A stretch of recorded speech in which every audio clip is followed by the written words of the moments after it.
Hello friends, ನಾವಿವತ್ತು ಮನೆಯಲ್ಲಿ grilled chicken ಮಾಡೋಣ ಅಂತ ಅಂದ್ಕೊಂಡಿದ್ದೀವಿ. ಇದು ನಮ್ಮ ಪ್ರೀತು ಆಸೆ. ಸೊ ಹಾಗಾಗಿ ನೋಡಿ, ಚಿಕನ್ ಎಲ್ಲ ನಾನು ಮ್ಯಾರಿನೇಟ್ ಮಾಡಿ ರೆಡಿ ಮಾಡಿ ಇಟ್ಟಿದ್ದೀನಿ. ನಾವು ಕರೋನಾ ಟೈಮಲ್ಲಿ ಗ್ರಿಲ್ಡ್ ಚಿಕನ್ ಮಾಡಿದ್ವಿ. ಇದು ನಮ್ಮ ಪ್ರೀತು ಆಸೆ. ಸೊ ಸಡನ್ನಾಗಿ ಪ್ಲ್ಯಾನ್ ಮಾಡಿದ್ದೀವಿ ನಾವು ಮಾಡೋಣ ಅಂತ. ಸೊ ಇವಾಗ ನಾನು ಗ್ರೀನ್ ಚಟ್ನಿ ಎಲ್ಲ ರೆಡಿ ಮಾಡಿ ಇಟ್ಕೊಂಡಿದ್ದೀನಿ. ಇಲ್ಲಿ ಒಂದು ಕಡೆ ಗ್ರಿಲ್ಡ್ ಚಿಕನ್ ಮಾಡೋದಕ್ಕೆ ನಾವು ನಮ್ಮ ಮನೆ ಹಿಂದೆಗಡೆ ಒಲೆಲ್ಲ ರೆಡಿ ಮಾಡಿದ್ದೀವಿ. ನಾವು ಕರೋನಾ ಬಂದಂಥ ಟೈಮಲ್ಲಿ, ಲಾಕ್ಡೌನ್ ಟೈಮಲ್ಲಿ ನಾವು ಮನೆಯಲ್ಲೇ ಎಲ್ಲರೂ ಇದ್ವಲ್ಲ, ಆ ಟೈಮಲ್ಲಿ ನಾವು ಗ್ರಿಲ್ಡ್ ಚಿಕನ್ ಮಾಡಿದ್ವಿ. ಬಟ್ ಆವಾಗ ನಮ್ಮ ಪ್ರೀತಿ ಎಲ್ಲ ನಮ್ಮ ಜೊತೇಲಿ ಇರಲಿಲ್ಲ. ಸೊ ಗ್ರಿಲ್ಡ್ ಚಿಕನ್ ಮಾಡೋದಕ್ಕೆ ಅಂತ ಹೇಳಿ ನನ್ನ ತಮ್ಮ ಮದ್ದೂರಿನಲ್ಲಿ ಈ ಥರ ಒಂದು ಕಬ್ಬಿಣದಲ್ಲಿ ಸಿಗುತ್ತೆ, ಅದನ್ನು ಹೋಗಿ ಕಟ್ ಮಾಡಿಸ್ಕೊಂಡು ಬಂದು ನೀಟಾಗಿ ಕ್ಲೀನ್ ಮಾಡ್ತಿದ್ದಾನೆ. ಯಾಕಂದರೆ ಇದೆಲ್ಲ ಹೊಸದಲ್ವಾ, ಸೊ ನೀಟಾಗಿ ವಾಶ್ ಮಾಡಬೇಕು. ಕಬ್ಬಿಣದಲ್ವ ಸ್ವಲ್ಪ ಆಯಿಲೆಲ್ಲ ಹಾಕಿರ್ತಾರೆ, ಹಾಗಾಗಿ ನಾವು 3 to 4 ಟೈಮ್ಸ್ ನೀಟಾಗಿ ವಾಶ್ ಮಾಡಿದ್ದ ನನ್ನ ತಮ್ಮನೆಲ್ಲ ವಾಶ್ ಮಾಡಿ ಸೊ ಕ್ಲೀನ್ ಮಾಡಿ ಇವಾಗೆಲ್ಲ ಒರೆಸ್ತಿದ್ದಾನೆ. ಏನಾದರೂ ಆಯಿಲಿ ಥರ ಏನಾದರೂ ಸಿಗುತ್ತಾ ನೋಡೋಣ ಅಂತ. ಕಬ್ಬಿಣದಾಗಿರೋದ್ರಿಂದ ನೀಟಾಗಿ ಕ್ಲೀನ್ ಮಾಡಬೇಕು. ಹಾಗಾಗಿ ಸೊ ನಾವು ಇಲ್ಲಿ ಒಲೆ ಎಲ್ಲ ರೆಡಿ ಆಯಿತು. ನಾವು ಟೈಮಲ್ಲಿ ಫಸ್ಟು ಲಾಕ್ ಟೈಮ್ ಮಾಡಿದ್ರಲ್ಲ 2 months, ಆ ಟೈಮಲ್ಲಿ ನಾವು ಮನೆಯಲ್ಲೇ ಮಾಡಿದ್ವಿ. ಆವಾಗ ಪ್ರೀತು ನಮ್ಮ ಜೊತೆ ಇರಲಿಲ್ಲ.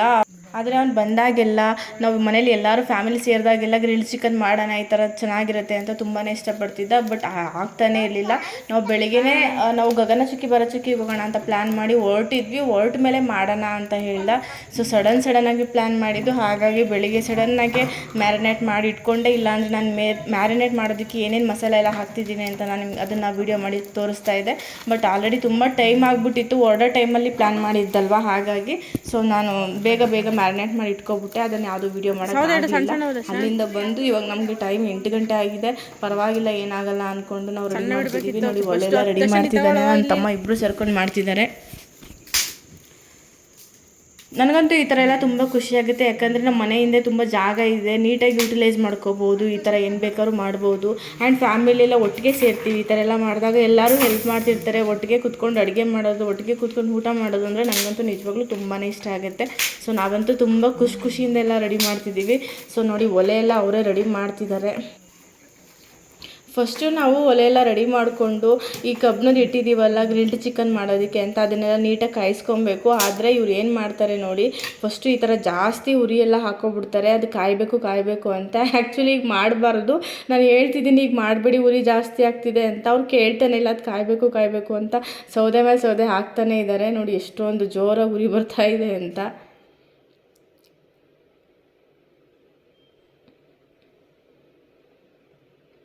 ನೋಡಿ ಇವಾಗ ರೆಡಿ ಆಯಿತು.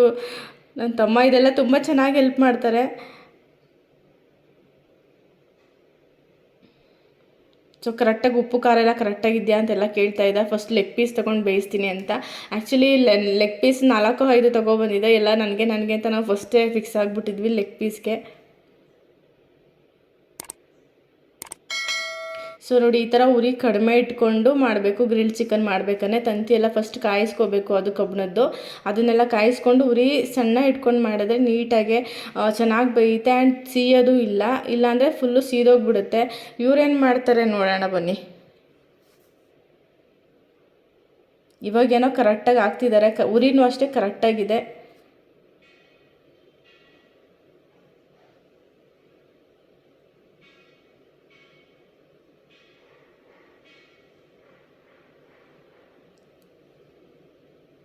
ಬಟ್ ಈ ಥರ ನಾವು ಮಾಡಬೇಕಂದ್ರೆ ಒಲೆಲೆಲ್ಲ ಮಾಡ್ತಿದ್ದೀವಿ ಅಂತ ಅಂದರೆ ಅವಾಗ ತಿರ್ಸ್ಕೊತಾ ಇರಬೇಕು. ಇಲ್ಲಾಂದರೆ ಬೇಗ ಅದು ಸೀದೋಗುತ್ತೆ, ಕಪ್ಪಾಗಿಬಿಡುತ್ತೆ. ತಿನ್ನೋಕೆ ಹೆಲ್ಪ್ ಚೆನ್ನಾಗಿ ಅನಿಸಲ್ಲ, ಅಷ್ಟೇನು ಚೆನ್ನಾಗಿ ಅನಿಸಲ್ಲ ತಿನ್ನೋದಕ್ಕೆ.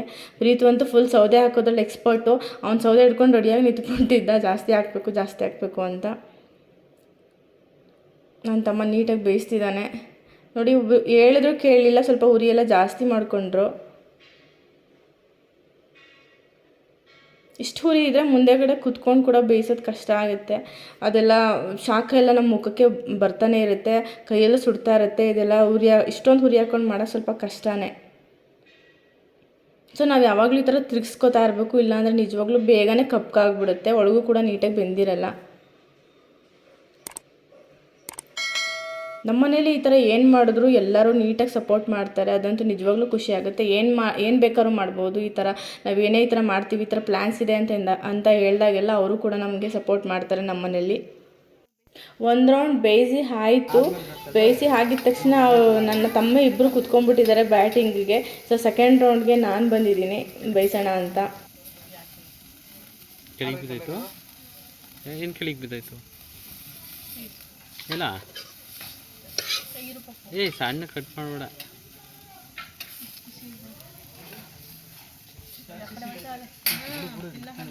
ಫಸ್ಟ್ ರೌಂಡಲ್ಲಿ ಅವರೇ ಬೇಯಿಸಿದ್ರು, ಅದು ಸ್ವಲ್ಪ ಉರಿ ಜಾಸ್ತಿ ಆಗಿರೋದ್ರಿಂದ ಫುಲ್ಲು ಕಪ್ಪಗಾಗ್ಬಿಡ್ತು ಅದಂತೂ. ಅದಕ್ಕೆ ಅವರನ್ನೇ ಬಿಟ್ಟಿದ್ದೀವಿ ನೀವೇ ತಿನ್ನಿ ಅಂತ.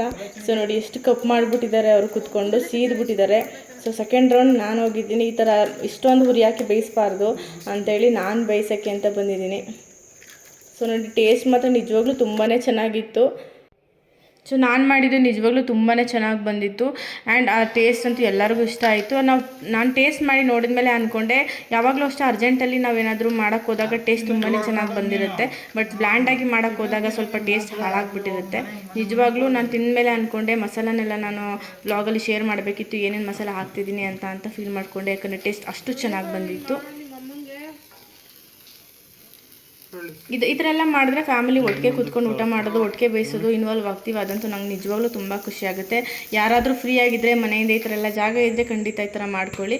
ನೋಡಿ ಇದು ನಾನು ಮಾಡಿರೋದು ಚೆನ್ನಾಗಿ ಬಂದಿದೆ, ಪರ್ಫೆಕ್ಟಾಗಿ ಬಂದಿದೆ, ಟೇಸ್ಟ್ ಕೂಡ ಸಖತ್ತಾಗಿದೆ. ಇವತ್ತಿನ ಬ್ಲಾಗ್ನ ಇಲ್ಲಿಗೆ ಎಂಡ್ ಮಾಡ್ತಿದ್ದೀನಿ. ಯಾರಿಗೆಲ್ಲ ಇಷ್ಟ ಆಯಿತು ಪ್ಲೀಸ್ ಲೈಕ್, ಶೇರ್, ಕಮೆಂಟ್ ಮಾಡೋದನ್ನು ಮರಿಬೇಡಿ.